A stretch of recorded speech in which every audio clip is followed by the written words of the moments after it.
The alarm screamed through the space station like a dying animal. Commander Thrixall's 6 legs scrambled across the metal floor as another explosion shook the walls. His insect-like eyes watched the monitors with growing horror. 23 ships surrounded Valor 3, and they were not friendly. "Send the distress signal." Thrixall clicked his mandibles together in panic. "Send it now." The young technician at the communications panel was shaking. Her thin fingers moved too fast, too carelessly. She typed in the coordinates for the Galactic Defense Coalition and pressed the button. The message shot into space at the speed of light. What she did not know was that she had made a terrible mistake. In her fear, she had entered the wrong numbers. The distress call was not going to the Coalition. It was flying toward an old, forgotten corner of the galaxy that nobody visited anymore. The Kilari were a peaceful species. They looked like large insects with beautiful silver shells. For 300 years, they had run trading posts and helped other species do business. They had no weapons, no armies, no way to fight. They had always believed that peace was enough. Now, as the Drathic pirates fired their weapons at the station, Thrixall understood how wrong they had been. "Shields at 40%, someone shouted. "We cannot hold much longer," another voice cried. Thrixall looked at the main screen. The Drathic ships were ugly and dark, covered in spikes and stolen armor. Warlord Crash, the pirate leader, had been raiding small colonies for years. The Galactic Defense Coalition had always said they would stop him. They had promised protection. Those promises meant nothing now. Far across the galaxy, in a small station orbiting a yellow star, Officer Yuna sat at her desk and yawned. It was late in the night cycle, and nothing ever happened at Deep Space Monitoring Station Kaonin 7. She watched the screens show nothing but empty space and distant stars. Then something beeped. Yuna sat up straight. Her eyes went wide.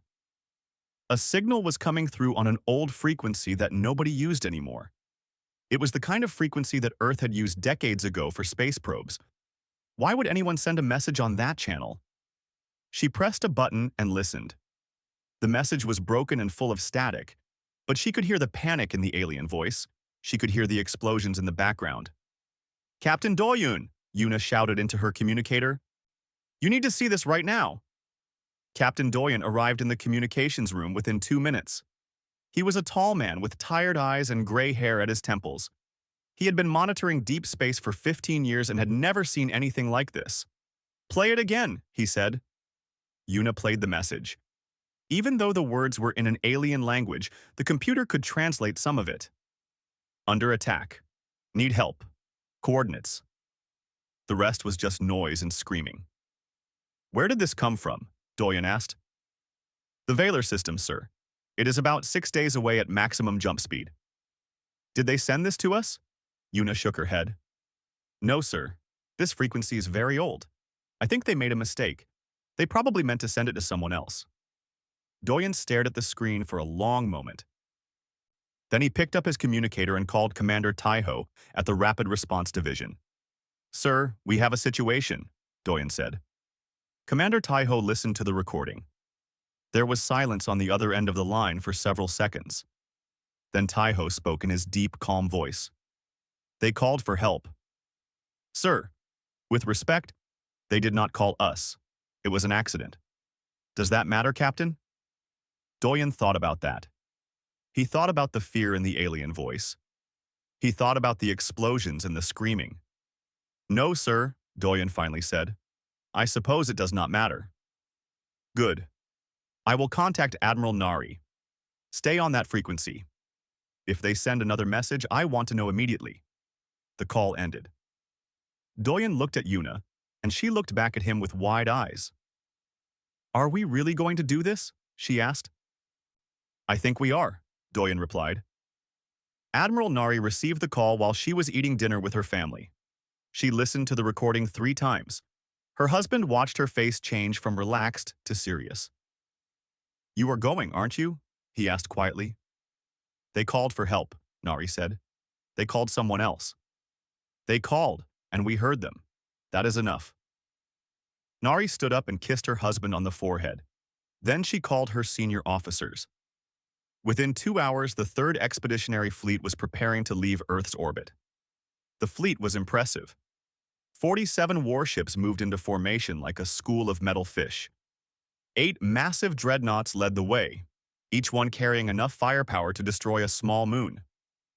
15 cruisers followed them, fast and deadly. 24 destroyers spread out in a protective screen. At the center of it all was the flagship Indomitable. Admiral Nari stood on the bridge and watched her crew prepare for the jump. "All ships report ready, Admiral," her executive officer said. "Do we have the coordinates?" "Yes, ma'am. Valor 3, 6 days at maximum speed." Nari nodded. She knew what the politicians would say. She knew that the Galactic Council would be angry. She knew that Earth was not supposed to interfere in the affairs of other species. But she also knew that someone had called for help. Someone was dying out there in the dark. And if humanity heard a cry for help and did nothing, then what kind of species were they? "All ships," Nari said into the fleet-wide channel, "jump on my mark. 3, 2, 1, mark." The 47 ships vanished in flashes of light. They ripped through space and time, racing toward a species they had never met, responding to a call that was never meant for them. Back on Valor 3, Commander Thrixall did not know that help was coming. His shields were at 15%. 3 more Quillari ships had been destroyed. The civilians were screaming as they ran to the evacuation pods. "Any response from the Coalition?" he asked, already knowing the answer. "No, Commander. They say we are too far from their patrol routes. They cannot send help." Thrixall felt his heart sink. All 6 of them beat frantically in his chest. They were alone. They were going to die alone. He looked at his crew, at the young faces filled with fear. "Keep fighting," he said, trying to sound brave. "Keep fighting until the end." None of them knew that across the galaxy, 47 human warships were already on their way. None of them knew that in 6 days, everything would change. The Drathic pirates laughed as they fired another missile at the station. Warlord Crash watched the shields flicker and grinned with his sharp teeth. "They have nothing left," he said to his crew. 3 more volleys, and the station is ours." He had no idea what was coming. None of them did. The galaxy was about to learn that when humans heard a cry for help, they answered, even if the call was never meant for them. 3 days had passed since the Drathic attack began. Commander Thrixall had not slept in all that time. His silver shell was covered in dust and burn marks. The space station was dying around him. "Shields at 8%, the weapons officer reported. Her voice was hollow and tired. Thrixall looked at the monitor. Only 2 Quillari defense ships remained, and both were badly damaged. The Drathic had lost 3 ships, but they still had 20 vessels circling the station like hungry predators. "Begin evacuation," Thrixall said quietly. "Get everyone to the surface. At least down there they might survive a few more days." Officer Bora, who managed the sensor systems, looked up from her screen with tears in her large eyes. "Commander, the Coalition sent a message." "Help is coming?" Thrixall felt a spark of hope. "No, sir. They said the Valor system is too remote to defend. They are abandoning us." The hope died. Thrixall's 6 legs felt weak. He wanted to collapse, to give up, to let the darkness take him. But he was the commander. His people needed him to be strong, even at the end. "Then we fight until we cannot fight anymore," he said. At that exact moment, at the edge of the Valor system, space itself began to tear apart. 47 holes opened in reality. Through each hole came a ship. They were huge, dark, and covered in armor that looked impossibly thick. They moved into formation with perfect precision, like pieces of a giant machine. On Valor Station, every alarm went off at once. "What is happening?" Thrixall shouted. Bora stared at her screens. Her mandibles clicked together in confusion. "New contacts. 47 ships just appeared at the system edge." "Is it the Coalition? Did they come after all?" "No, sir. I have never seen ships like these. The computer does not recognize them." Suddenly, every communication channel on the station came alive with a voice. It was deep and calm, speaking in perfect galactic standard. This is Admiral Nari of the United Human Space Force, 3rd Expeditionary Fleet. We are responding to your distress call. Hold your position. Help has arrived. Thrixal's 6 hearts stopped beating. Human? What is human? Nobody on the station knew. The Quillari had never heard of this species. Their computers had no record of them. But on the monitors, they could see the 47 ships moving toward them at incredible speed. Warlord Crash, commander of the Drathek fleet, intercepted the human transmission. He looked at the new ships on his screen and laughed. What fools dare interrupt me? He opened a channel to the human fleet. Turn around, primitives. This system belongs to the Drathek now. Leave, or we will destroy you. On the bridge of the Indomitable, Admiral Nari listened to the pirate's threat. She was a small woman with sharp eyes and gray hair tied in a tight bun. She had fought in 3 wars and had never lost a battle. Scan their ships, she said to her tactical officer. Scanning complete, Admiral. 20 Drathek vessels. Light armor, energy weapons, standard pirate configuration. They are no threat to our fleet. Nari nodded. She opened a channel to one of her destroyer captains. Captain Hyunwoo, are you ready? Captain Hyunwoo of the destroyer. Relentless smiled. Always, Admiral. Good, send them a message. Hyunwoo's voice went out on all frequencies.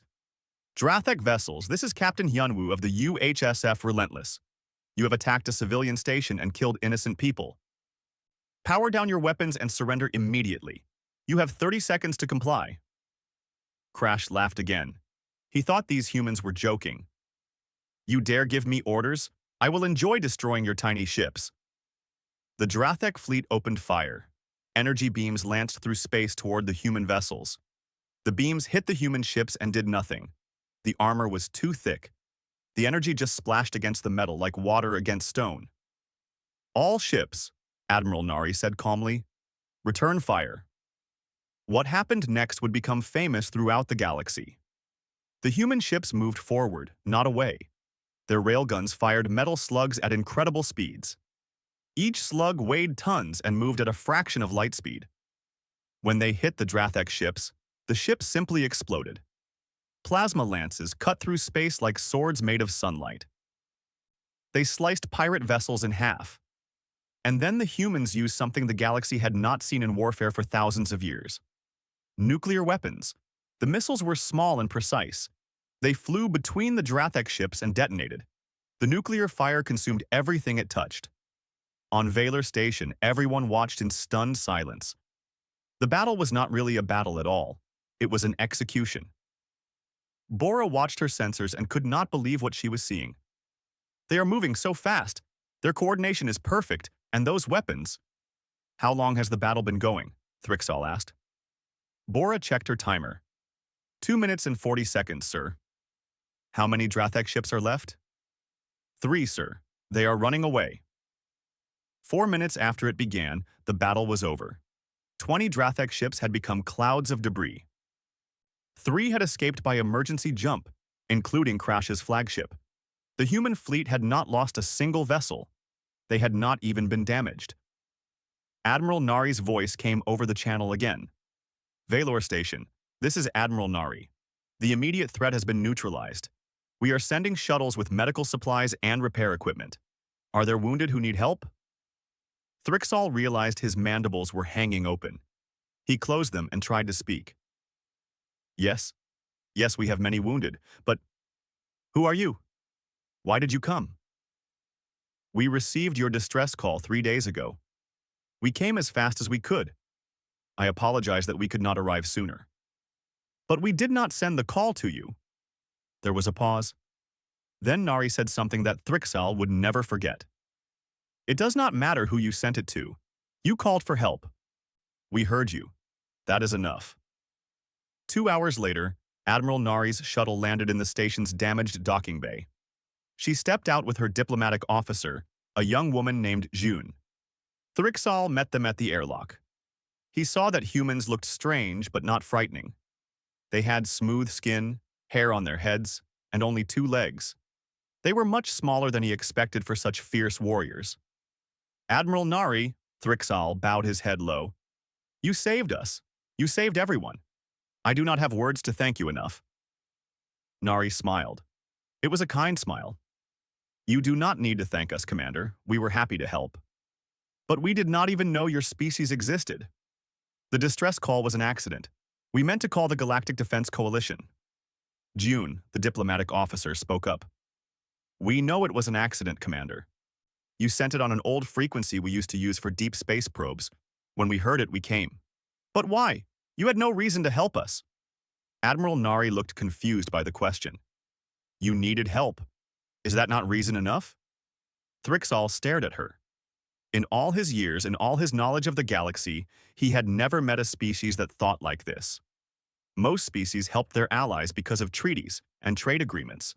They helped because they expected something in return. Where we come from, Nari continued, when someone calls for help, you answer. You do not ask if they meant to call you. You do not ask what you will gain. You just answer. That is what good people do. Bora, standing nearby, whispered to another officer. What kind of species is this? The other officer whispered back. I do not know. But I am very glad they heard our call. Far away, in the chambers of the Galactic Council, emergency alarms were ringing. News of the battle had reached them in minutes. A species called humanity had just destroyed a Drathek fleet with ease. Nobody on the council had heard of humans before. Their computers showed no records. Their diplomats had never met them. And yet somehow, these humans had 47 warships and weapons that turned pirate vessels into dust. The council president stood up. Find out everything about these humans. And do it quickly. The Galactic Council chamber was in chaos. Representatives from 200 species filled the Great Hall, all talking at once. Holographic displays showed the same footage over and over. Human ships destroying the Drathek fleet in 4 minutes. Council President Vorn slammed his gavel down. Silence! We must have order. The noise slowly died down. Vorn looked at his assistant. Has the human representative arrived yet? Yes, sir. Counselor Yunji is waiting outside. Send her in. Let us meet these mysterious humans. The doors opened and Yunji walked into the chamber. She was a middle-aged woman with short black hair and calm eyes. She wore a simple blue uniform with Earth's symbol on the shoulder. She did not look worried or afraid, even though hundreds of alien eyes were staring at her. Counselor Yunji, Vorn said, welcome to the Galactic Council. We have many questions for you. Yunji bowed politely. I am happy to answer them, President Vorn. First, why have we never heard of humanity before? Our records show no contact with your species. That is because we have been quiet, Yunji said simply. For the past 40 years, we have been exploring our region of space. We did not want to bother anyone. We just wanted to learn about our neighbors. A counselor from the vaccine species stood up. He had purple skin and 3 eyes. You have been here for 40 years and never introduced yourselves? That is very suspicious. Yunji smiled. We are a careful people. We wanted to understand the galaxy before we joined it. Is that wrong? What we want to know, said another counselor, is how a previously unknown species has 47 warships. The battle footage shows incredible technology and coordination. Actually, Yunji said, the third fleet is not very large compared to our other fleets. The chamber went silent. President Vorn leaned forward. Other fleets? Yes, we have 12 fleets in total. The third fleet is about average size. The silence grew heavier. Counselor Mrix, a insect-like being from the military committee, stood up with shaking legs. You have 12 fleets? How many ships is that? Yunji thought for a moment. About 580 ships, give or take a few. Some are in construction, some are being repaired. Someone in the chamber gasped. Another counselor fainted. That is impossible, Mrix shouted. Building that many warships takes enormous resources. Your civilization must be massive. We have about 12 billion people, Yunji said. Is that not normal? President Vorn put his head in his hands. Most species in the galaxy had populations in the millions. 12 billion was unthinkable. Let us discuss the battle at Valor, Vorn said, trying to change the subject. Your ships destroyed the Drathek fleet very quickly. What kind of weapons do you use? Standard weapons, Yunji replied. Railguns, plasma lances, nuclear missiles, and some energy weapons. Counselor Mimrix pulled up the battle footage again. We analyzed your ships. You do not use energy shields. Why not? Energy shields are expensive and use a lot of power, Yunji explained. We prefer to use thick armor. It is simpler and more reliable. But armor is primitive. No advanced species uses physical armor anymore. Yunji shrugged. It works for us. Our armor is very good. The Drathek energy weapons could not even scratch it. A military analyst named Vren stood up. He was known as one of the smartest tactical minds in the galaxy. Counselor Yunji, I must ask a difficult question. Your weapons, the nuclear missiles especially, those are very old technology, forbidden by most civilized species because they are so destructive. They are effective, Yunji said calmly. But why use them when modern energy weapons are cleaner and more precise? Yunji's smile grew wider. We do use energy weapons, but nuclear missiles are, how do I say this, more satisfying. There is something honest about them. The council members looked at each other with concern. This species used ancient, brutal weapons because they found them satisfying? President Vorn cleared his throat. Counselor Yunji, we must ask, why did you intervene at Valor? The Quillari did not call you. That distress signal was an accident. We know it was an accident, Yunji said. That does not matter. It does not matter. Of course it matters. You had no treaty with the Quillari, no trade agreement, no diplomatic relationship. You just appeared with a fleet and started a battle. Yunji looked genuinely confused. President Vorn, they called for help. Someone needed help. We went to help them. Is this not what good people do? But the call was not for you. Does that make them less in need of help? Vorn had no answer for that. Neither did anyone else in the chamber. Counselor Besh, a wise old being from the Philosophy Committee, spoke up. Counselor Yunji, I think I understand the confusion. In the galaxy, most species help others because of mutual benefit. Treaties, trade, political advantage. We help those who can help us in return. That sounds very lonely, Yunji said quietly. But humanity is different? Yes. We help because it is right. We help because someone needs help. We do not ask what we will gain. My people have a saying. When someone calls for help, you answer. It is that simple. The chamber was quiet again. Many counselors were thinking hard. Some looked ashamed. Then alarms started ringing. President Vorn looked at his screen and his face went pale. What is it? Counselor Murix asked. I just received a message from the Hegemony. They are angry about what happened to the Drathek fleet. Yunji raised an eyebrow. The Hegemony? Who are they?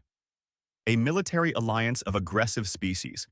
They often support pirate operations in exchange for a share of the stolen goods. The Drathek work for them. Then the Hegemony supports piracy and murder? It is complicated, Vorn said nervously. The Hegemony is very powerful. We do not interfere with them. But they kill innocent people. Yes, but they are too strong to fight. Yunji's face became serious. President Vorn, what does the message say? Vorn read from his screen. The Hegemony is sending a fleet to punish humanity for interfering with their operations. They are sending 200 ships to the Valor system. Several counselors gasped. 200 ships was an enormous force. Counselor Yunji, Vorn said, you must withdraw your fleet immediately. 200 Hegemony ships will destroy your 47 vessels. This is a fight you cannot win. Yunji pulled out a small communicator. Excuse me for one moment. She spoke into it quietly. This is Yunji. We have a situation. The Hegemony is sending 200 ships to Valor. She listened to the reply. Then she put the communicator away and smiled at the council. President Vorn, my superiors have received your warning. They are grateful for it. Then you will withdraw? No. No? But you will be destroyed. Admiral Nari has been ordered to hold position at Valor. Additionally, 3 more fleets are being sent to join her. Counselor Mrix did the math quickly.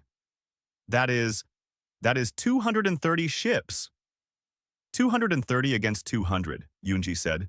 That seems fair. Fair? You will start a war. No, Counselor Murix.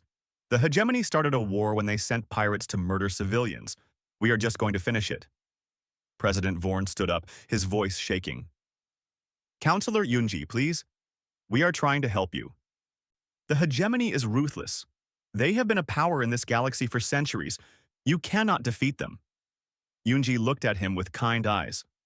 President Vorn, I appreciate your concern, but you need to understand something about humans. We do not abandon people who need help. The Quillari need protection. We will give it to them. If the Hegemony wants to fight us, we will fight. But this is madness. Perhaps, Yunji said, but it is the right kind of madness.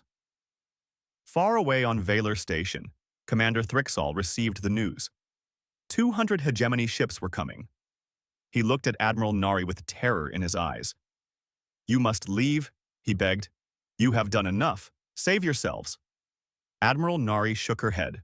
Commander, we do not run from fights. We call for reinforcements. But there are too many. Science Officer Arium, who had come with the human fleet, smiled. Commander Thrixall, you do not understand humans yet. When we are outnumbered, we do not retreat. We just get angry. And in deep space, 3 human fleets were already jumping toward Valor. They moved through the darkness like hunters, ready to show the Hegemony what happened when you threatened people under human protection. The galaxy was about to learn an important lesson. Humanity did not make empty promises. When they said they would help, they meant it. When they said they would fight, they meant that too. Warlord Crash sat in his command chair and shook with rage. His claws dug into the armrests, leaving deep scratches. Around him, what was left of his crew worked in silence, too afraid to speak. 3 days ago, he had commanded 20 ships. Now he had 3. The humans had destroyed his fleet like it was nothing. Get me the Hegemony command, Crash growled. The communication officer hesitated. Sir, they will be angry. We lost. I know what we lost, Crash roared. Connect me now. The screen flickered to life. High Commander Zeth appeared. He was a massive creature, twice the size of a human, with 4 arms and armor built into his skin. Warlord Crash, Zeth said coldly. You have failed. I was ambushed, Crash lied. The humans had hundreds of ships. Our intelligence says they had 47. They were too strong. Their weapons are unlike anything we have seen. You must send help. We must crush them before they become a bigger threat. Zeth was quiet for a moment. Then he nodded slowly. Very well, we will deal with these humans. The Hegemony does not tolerate interference. I am sending Fleet Commander Vrax with 200 ships. He will destroy the human fleet and make an example of them. 200 ships? Crash smiled with all his sharp teeth. The humans will be obliterated. And Crash, Zeth added, when this is over you will report to Hegemony Prime. Your failure must be punished. The screen went dark. Crash stopped smiling. He knew what punishment meant. But at least he would see the humans destroyed first. On the Indomitable, Intelligence Officer Kihoon studied his monitors carefully. He was young for his position but had excellent instincts. Those instincts were screaming at him now. Admiral Nari, he said, I am detecting unusual energy signatures at the edge of the system. Admiral Nari walked over to his station. Show me. Kihoon brought up the readings. These look like pre-jump signatures, a lot of them. How many? I count 203 distinct signatures, ma'am. Nari looked at the numbers and did not seem worried. Send a priority message to Fleet Admiral Siwu at Terra Command. Tell him we have company coming. Yes, ma'am. Kihoon sent the message, then looked up at the Admiral. Ma'am, should we prepare to retreat? Retreat? Nari smiled. Officer Kihoon, we are the 3rd Fleet. We do not retreat. We hold position until reinforcements arrive. But Admiral, there are only 47 of us. For now, Nari said. Send the message. The message traveled across space at faster-than-light speed. It reached Earth in minutes. Fleet Admiral Siwu was in a meeting when his aide rushed in. Sir, priority message from Admiral Nari at Valor. Siwoo read the message quickly. His face remained calm, but his eyes became hard. The Hegemony is sending 200 ships against Nari's 47. Sir, we should order her to retreat immediately. No. Siwoo stood up and walked to the star map on the wall. Send the 1st, 4th, and 7th fleets to Valor, maximum speed. Sir, that is 183 ships. Yes. Combined with Nari's fleet, we will have 230 ships, more than enough. But sir, why send so many? We could just evacuate the 3rd fleet and avoid the fight entirely. Siwoo turned to face his aide. Because the Hegemony thinks they can threaten people under our protection. We need to make sure they understand that is a mistake they will never make again. The aide saluted. Yes, sir, I will give the order. And, Siwoo added, prepare my shuttle. I am going to Valor personally. Sir? I want to see this. On Valor Station, Commander Thrixall was trying to evacuate more civilians when Admiral Nari called him to the command center. Commander, I need to tell you something, Nari said. A large Hegemony fleet is coming here. They want to punish us for helping you. Thrixall felt all 6 of his heart sink. No, this is our fault. You must leave. Take your ships and go. We are not worth dying for. Commander, please calm down. You do not understand. The Hegemony is too powerful. Your 47 ships cannot fight 200. I am grateful for what you did, but you must save yourselves. Science Officer Arium put a hand on Thrixall's shell gently. Commander, we are not leaving, and we are not going to fight 200 ships with 47. Then what will you do? We called for backup. Thrixall's eyes went wide. More ships are coming? Yes. 3 more fleets, 183 ships. Thrixall's legs could not hold him anymore. He sat down hard. You would send that many ships? For us? Of course, Arium said, like it was the most obvious thing in the world. You are under our protection now. But we are just Kalari. We are traitors. We are nobody. You are people who need help, Admiral Nari said firmly. That makes you somebody to us. The reinforcements arrived over the next 2 days. Thrixall watched from the station as more and more human ships appeared in the system. They moved into perfect formations, creating a wall of metal and weapons around Valor 3. Fleet Admiral Siwoo arrived on the last ship. He was an older man with white hair and scars on his face. He had the eyes of someone who had seen many battles. When Siwoo met Thrixall, the Quillari commander bowed so low his head touched the floor. Fleet Admiral, I do not have words. You brought so many ships for people you do not even know. Siwoo helped Thrixall stand up. Commander, where I come from, we have a rule. You protect the people who need protecting. It does not matter if we know them or not. But the cost, the risk, is worth it, Siwoo said simply. That evening, sensors detected the Hegemony fleet arriving at the system edge. 200 ships dropped out of FTL in a massive formation. They were big, heavily armed, and designed to terrify. Fleet Commander Vrax was confident. He had destroyed dozens of enemy fleets in his career. These humans would be no different. Scan the system, he ordered. His tactical officer went pale. Commander, the humans have 230 ships. What? 230 ships, sir. They brought reinforcements. Vrax stared at his screen. The human fleet filled space like a metal cloud. Every ship was in perfect position. Their formation was flawless. Open a channel, Vrax ordered. Fleet Admiral Siwoo's face appeared on the screen. He looked old and tired, but his voice was strong.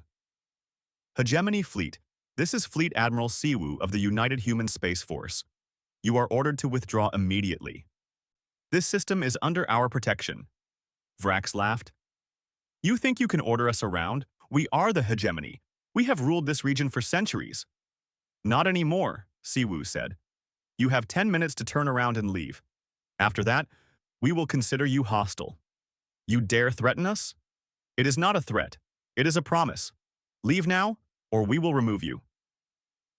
Vrax's pride would not let him retreat. He had 200 ships. The humans only had 30 more.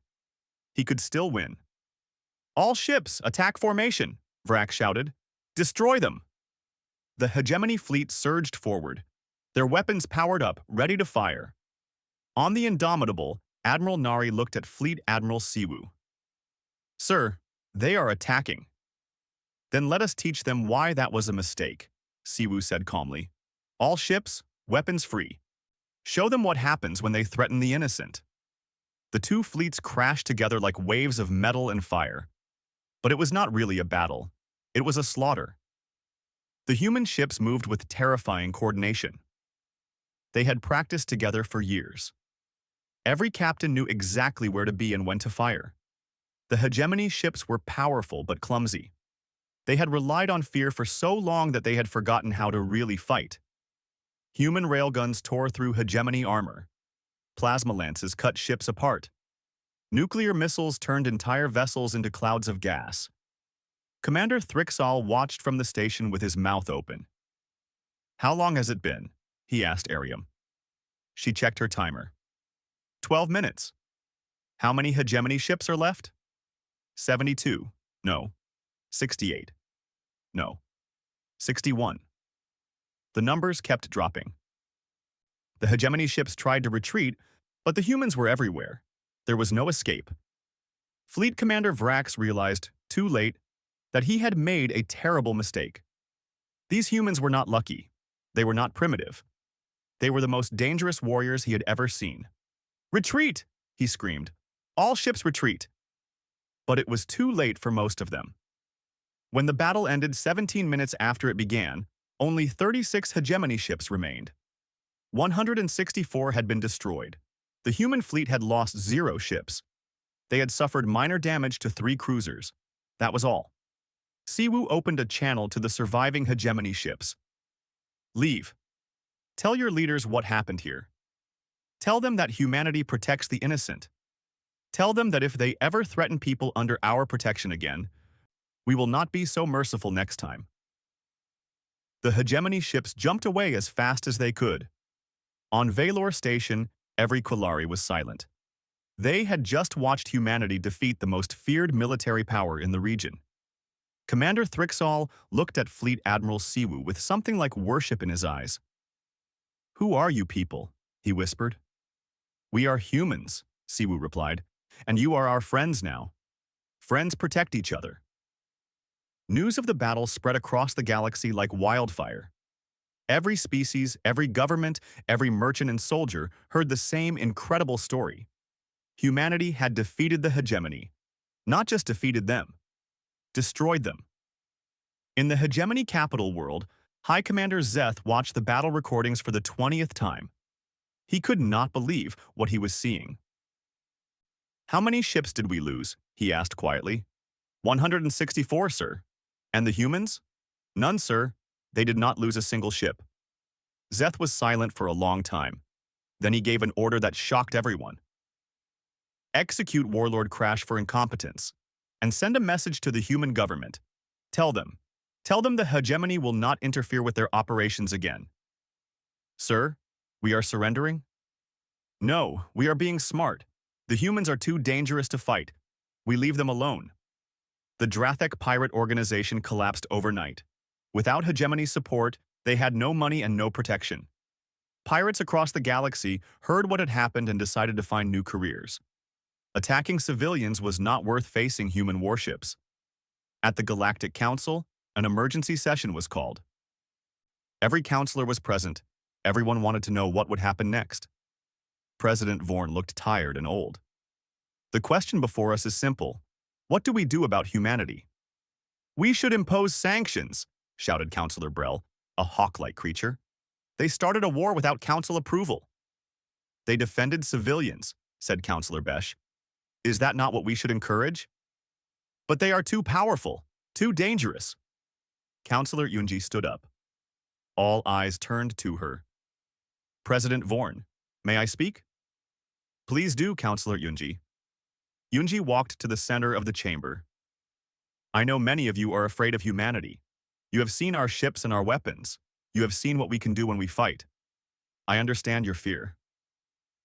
She paused and looked around at all the different alien faces. "But you should also know what humanity wants. We want peace. We want to trade with you. We want to learn from you and share what we know. We want to be left alone to live our lives. That is all. And if we do not leave you alone? Counselor Brell asked.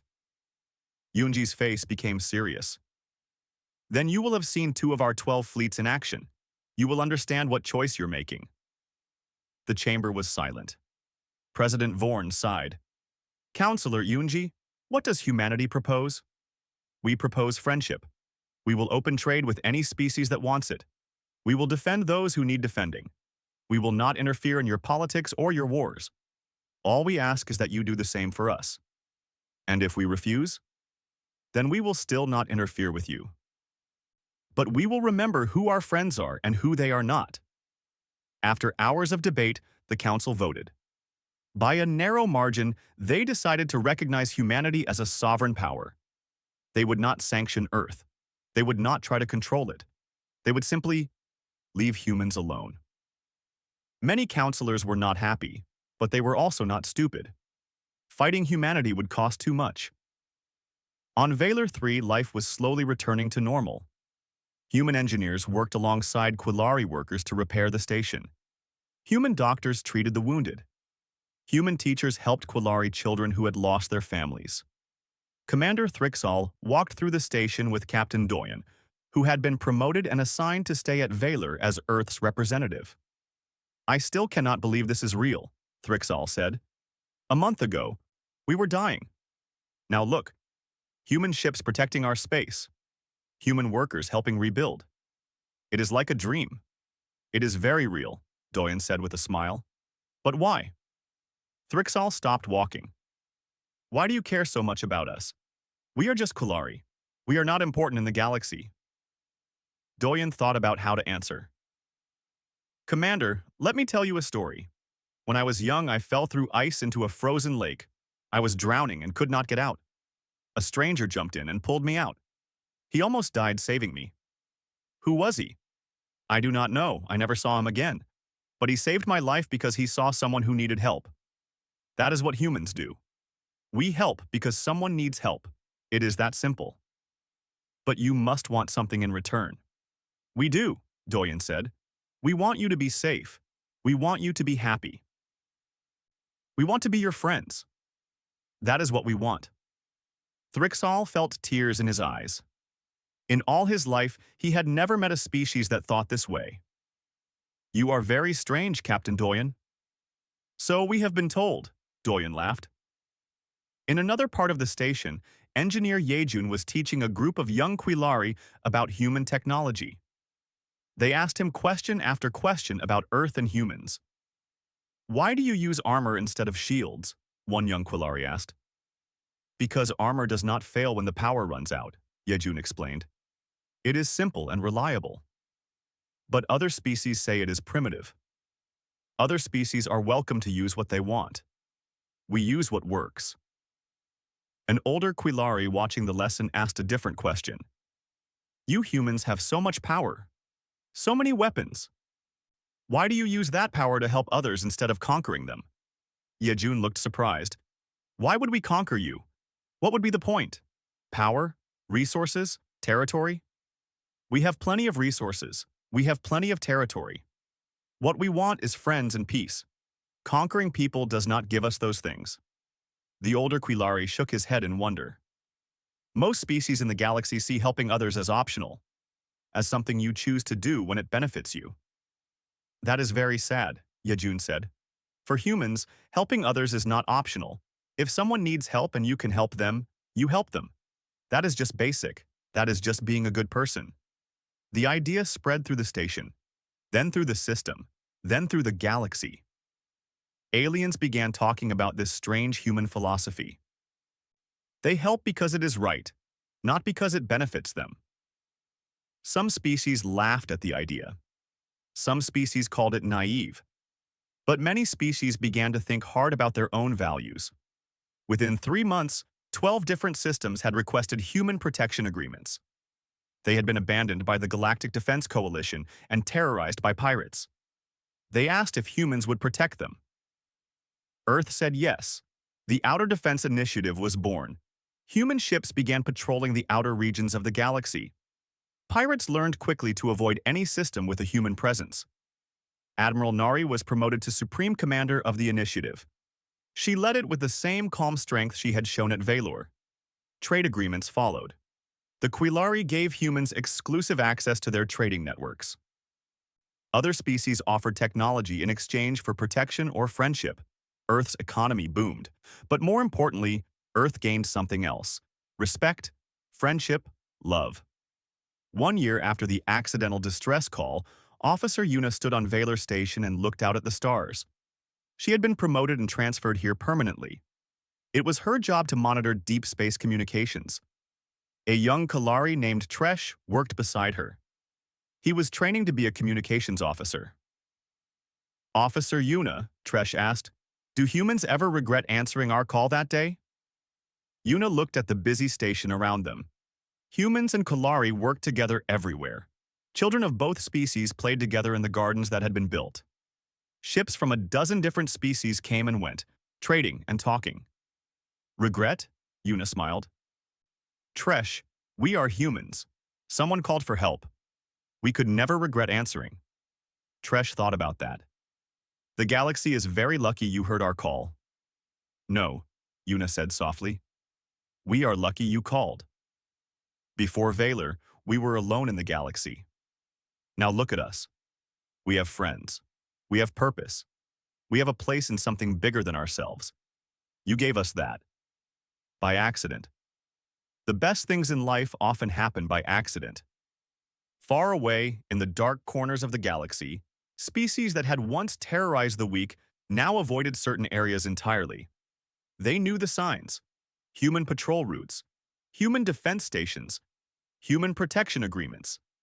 And they knew what happened when you attacked someone the humans cared about. A new phrase entered the galactic vocabulary. When pirates or raiders or cruel governments threatened someone, the victims would say 3 words that made those predators flee. "Call the Terrans."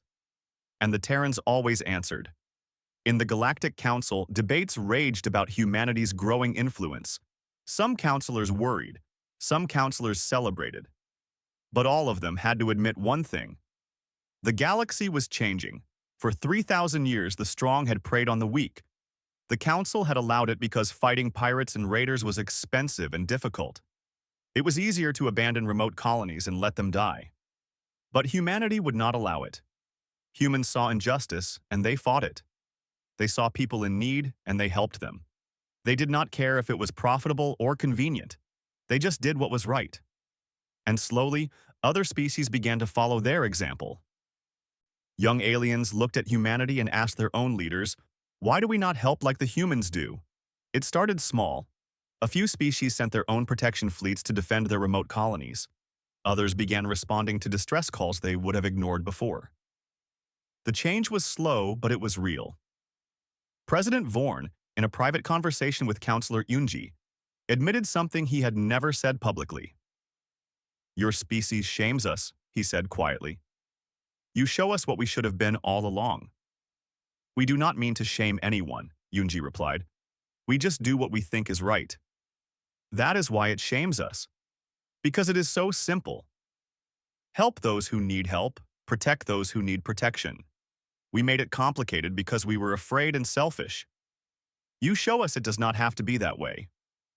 Years later, when historians studied this period, they called it the Valor Awakening, the time when the galaxy learned that there was another way to live, a way based not on fear or profit, but on compassion and duty.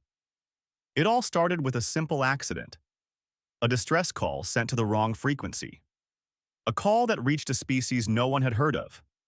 And that species answered. On Valor Station, now the busiest trading hub in the outer regions, a memorial was built. It showed a human hand and a Quilari claw reaching toward each other. The inscription read, "On this day, humanity heard a cry for help.